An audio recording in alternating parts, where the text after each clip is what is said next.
Бүгін ертеменен саат 6 чамасында Кыргыз-Тажик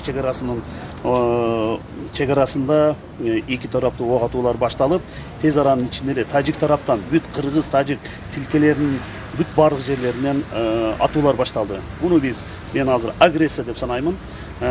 Анткени биз күтпөгөн жерден дагы алар атып жатат. Ошол менен бирге чоң аруудалардан.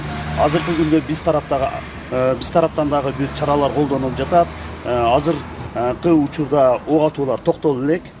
Бирок тиешелүү жетекчилер Камчыбек Кыдыршаш, генерал Ташиев өзүнүн коллегасы менен, Тажик тарап менен коллегасы менен азыр сүйлөшүлдү.